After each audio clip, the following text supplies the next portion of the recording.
Olá, paz e bem, meu irmão, minha irmã, sejam bem-vindos a esse nosso blog Espírito de São Francisco nas Fontes Franciscanas. Estamos hoje no 94º encontro e vamos começar a nos debruçar sobre a 16ª admoestação de São Francisco, que tem como título Da Pureza de Coração. O tema desta admoestação encanta, cativa e desafia ao mesmo tempo, devido sua importância e beleza, pois quem não gosta de estar diante de pessoas puras e de inocente coração? Mas, acima de tudo, quem não gostaria de ver a Deus? Já o salmista proclamava: meu coração repete o seu convite, procurai meu rosto. Seu rosto, Senhor, eu procuro. Não escondais de mim o vosso rosto. Vamos ouvir o texto de São Francisco. Bem-aventurados os puros de coração, porque verão a Deus.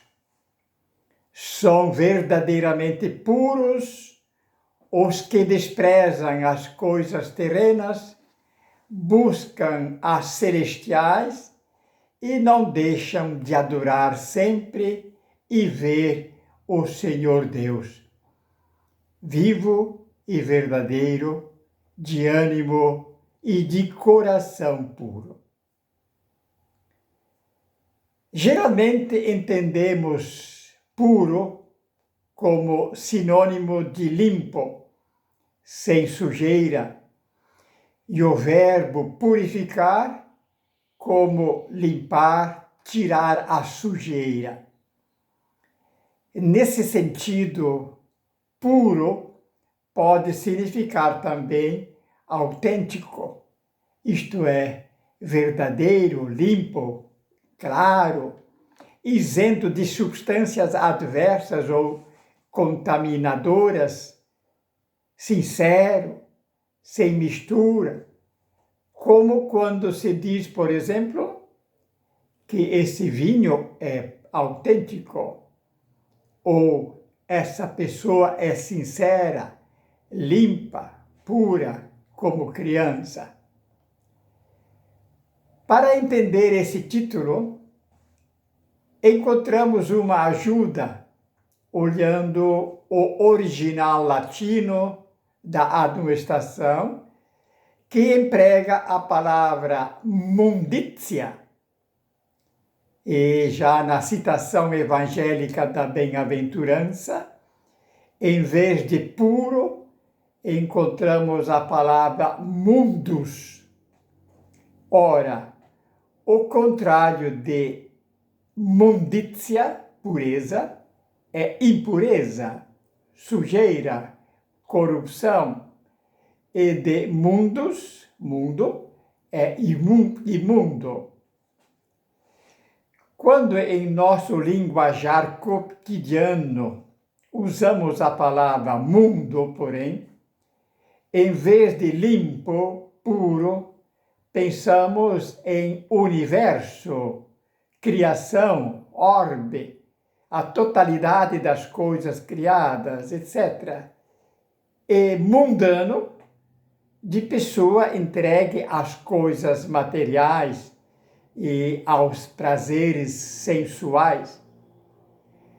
Partindo dessa conceituação, poder-se dizer que mundo, aqui, está indicando o modo de ser, por exemplo, de um terreno habitado e bem cultivado, enquanto que imundo seria o modo de ser de uma terra desordenada, baldia, desabitada e infestada de inso, e, por consequência, improdutiva.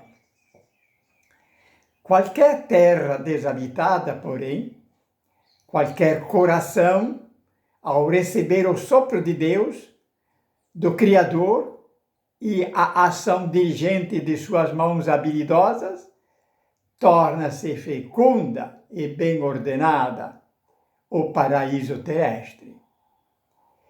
Pureza, portanto, é sempre fruto daquele que é a pureza, e impureza, por outro lado, daquele que é a maldade, e que com o pecado tornou impuro o puro, desordenado o ordenado, dividido o uno.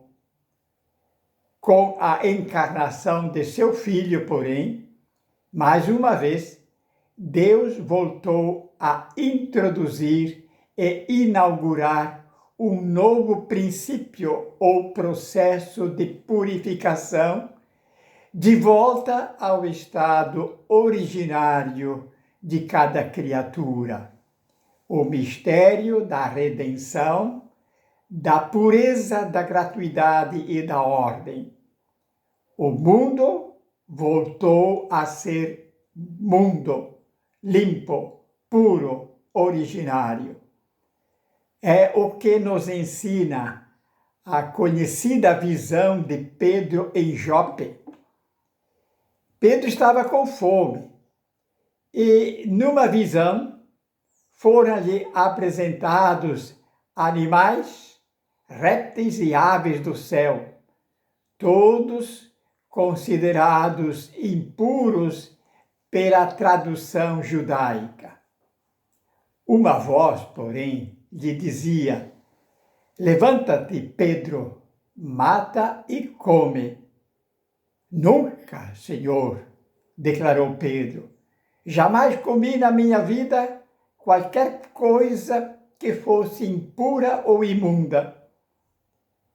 Vem então a voz do céu: não consideres, Pedro, impuro o que Deus tornou limpo. É por causa dessa pureza originária, primeva, que desde os primórdios de sua conversão, a experiência espiritual de Francisco se dá através do encontro e da contemplação amorosa do mistério da Santíssima Trindade. Mistério esse que transparece não apenas nas celebrações litúrgicas, como vemos na Carta a toda a Ordem, e na Igreja, como ele se expressa no Testamento, mas também na criação, como podemos ver no Cântico do Irmão Sol, na história da salvação, como se vê na regra namburada, e em todo o bem que sempre opera e faz em todos e em tudo o bem. Por isso, as realidades desprezadas pelos puros de coração, aqui nesta administração, não podem ser, evidentemente, as coisas visíveis, mas todo o modo de ser, pensar e agir estranho e contrário à pureza originária de seu Criador e Redentor. Além de pureza, merece nossa atenção também, o termo coração. Na Sagrada Escritura, coração aponta para aquele núcleo central do homem, no qual, ou melhor, do qual, nascem todos os seus sentimentos, pensamentos, desejos, intenções e ações. É sua verdade maior e primeira, o resumo, o compêndio, a fonte de todo o seu ser. Aquilo que Santo Agostinho chamava de o íntimo que me é mais íntimo do que o meu íntimo. O olho que vê, conhece e compreende todas as coisas. Assim, se este núcleo central, coração ou olho, for limpo, puro, todas as coisas serão limpas, puras. Por isso dizia Jesus: nada há fora do homem que, entrando nele, o possa tornar impuro. Mas o que sai do homem, isso é que o torna impuro. Porque é do interior do coração dos homens que saem os maus pensamentos, as prostituições, roubos, assassínios, adultérios, ambições, perversidade, má-fé, devassidão, inveja, maledicência, orgulho e desvarios.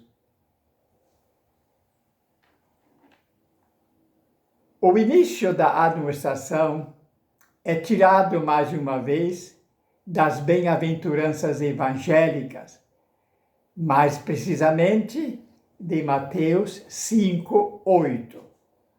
E, novamente, o texto começa com um bem-aventurado. Francisco faz eco ao grande sermão da montanha, com o qual Jesus faz a abertura de seu ministério evangelizador, isto é, do início da religião da graça em substituição à religião do mérito. Por 9 vezes, como no realce e insistência de um refrão, ele vai anunciando felizes ou bem-aventurados. É um anúncio, mas também um convite para que se ajuntem a ele, a fim de que, unidos, possam percorrer o caminho da verdadeira felicidade, no meio de todos os desafios e contrariedades da vida. Assim, Francisco vai alertando seus companheiros para que acordem e se acordem com aquilo que o nosso coração mais deseja e aspira: a plenitude da felicidade, da realização humana. Aquilo que nosso coração, em seu íntimo mais profundo, mais precisa, deseja e procura. Aquilo que é, no fundo, estar junto de seu Criador e Pai, de poder vê-lo e contemplá-lo face a face. Eis o objetivo dessa administração. Como em todas as bem-aventuranças, com exceção da primeira, também nessa, Francisco propõe a felicidade ou plenitude do bem, do bem-estar para o futuro. Verão a Deus. Esse futuro, porém, não é cronológico, mas existencial. Ou, melhor ainda, escatológico. Ou seja, se o coração for puro, terá como fruto a visão de Deus. Isto é, ver a Deus será proporcional já aqui e agora ao grau de pureza do coração. Coração impuro, isto é, tomado por outros interesses ou amores, não poderá jamais ver a Deus, porque estará sempre ocupado e vendo tão somente seus amores ou seus ídolos. Se alguém vai comungar, por exemplo, somente para ser visto, para receber aplausos ou favores, em vez do Senhor, estará comungando, vendo apenas esses seus interesses, aplausos ou favores. Enfim, está tão tomado por seus amores que lhe será impossível ver e acolher o amor dos amores.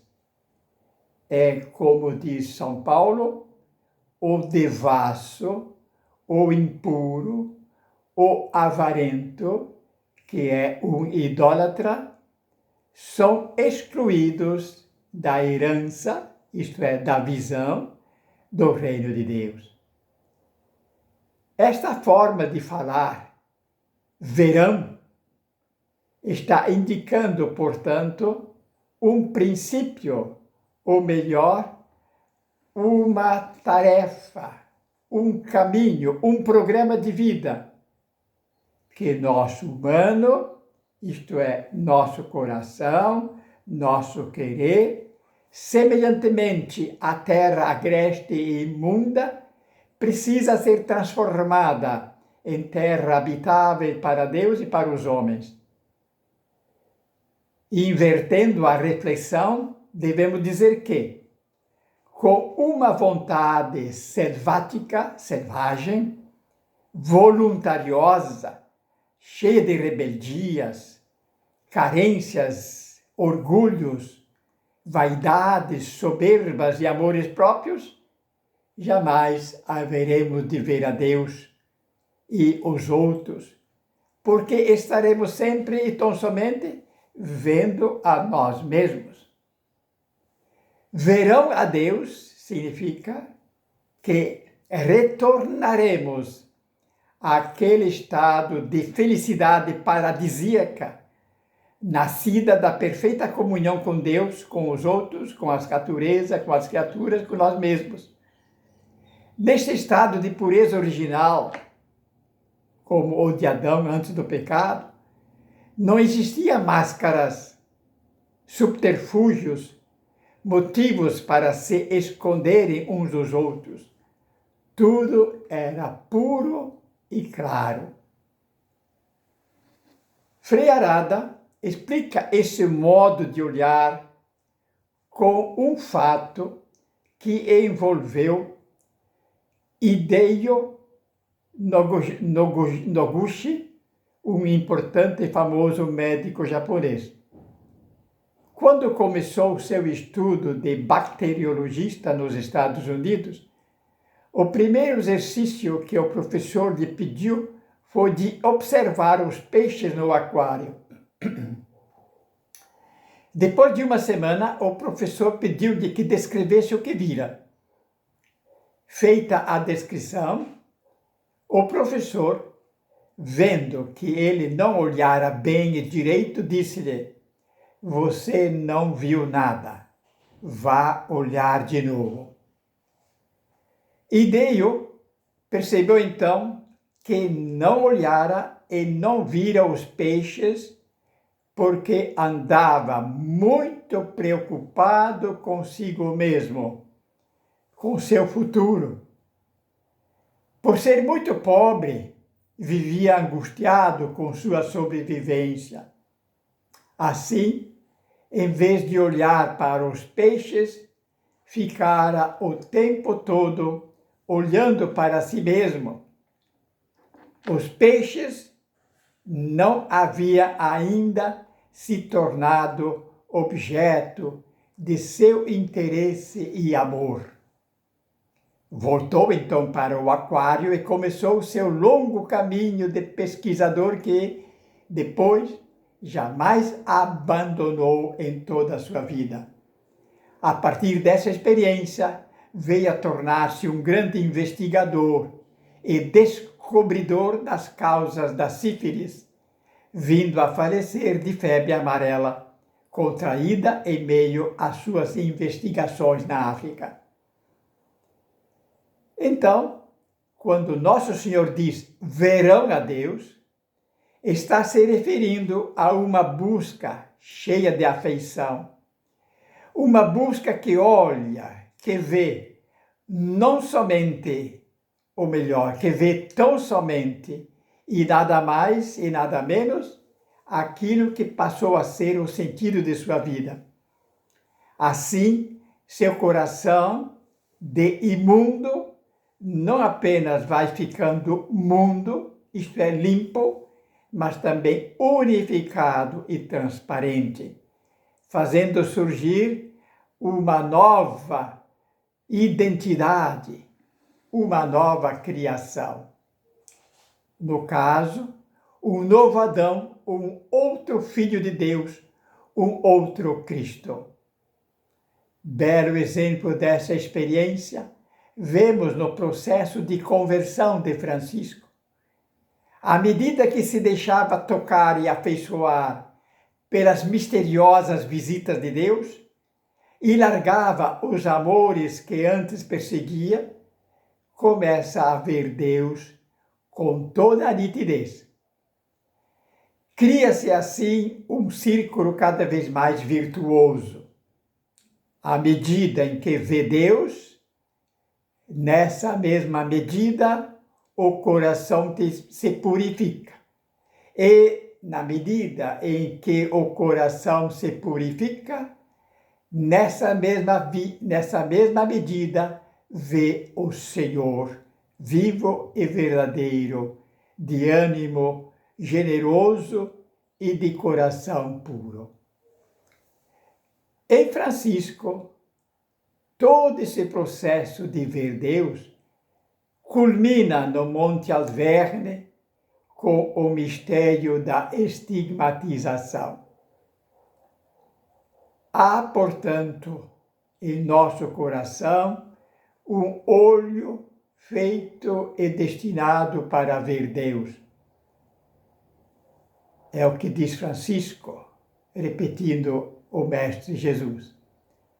Não se trata de algo simbólico, mas da realidade mais real do nosso humano, porque indica a nossa busca mais profunda, nosso desejo mais ardente, nosso amor mais intenso, nossa paixão mais sagrada, nossa felicidade plena, nosso bem maior, último e primeiro. Mas, quando entrega a si mesmo, a sua própria vontade ou capricho, a luz desse coração torna-se trevas. A claridade desse olho se obscurece e sua busca torna-se confusa, desgarrada e seus passos inseguros. É a desgraça que nasce do fascínio de inúmeros ou por inúmeros interesses alheias ao seguimento de Cristo. Até aqui por hoje. Essa reflexão é a primeira parte da administração 16ª. No próximo encontro, continuaremos com a segunda parte. Um grande abraço, paz e bem.